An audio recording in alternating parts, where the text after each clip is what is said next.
There are things happening in the world that need to be addressed right now. We need to get back to work. The Senate needs to work too. But we're putting a strong coalition together.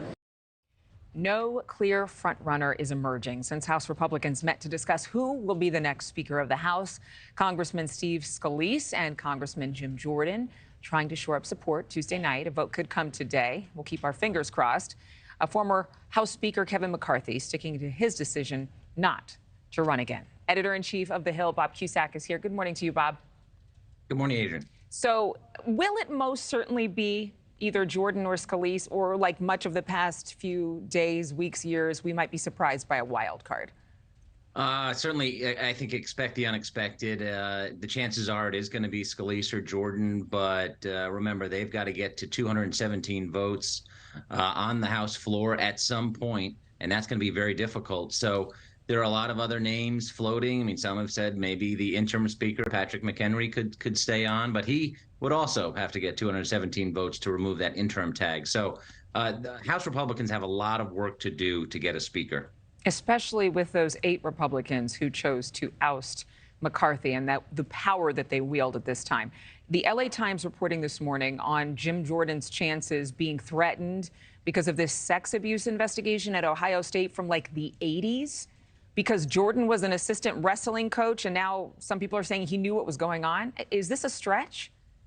Well, it was a controversy of the past, and Jim Jordan has denied all wrongdoing. And that story has kind of faded. But certainly when you're running for a high office, well, those type of things are going to come up, especially when if you're a critic of Jordan, you don't want him to get the job. And in terms of Israel, obviously that's been dominating our news coverage as well as every other media outlet. Why aren't we seeing more movement? Why aren't we seeming to see more urgency? Or perhaps there is urgency, it's just behind closed doors, to find that House Speaker because of what's happening between Israel and Hamas?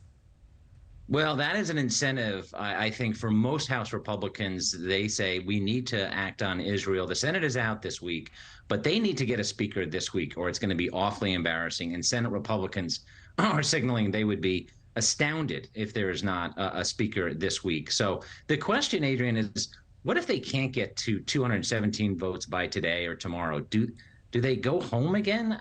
That would be a bad look, but that remains to be seen. Besides being a bad look, besides being embarrassing, is there any immediate effect on all of us who don't work in Washington, who are wondering how you can go this long without a Speaker of the House?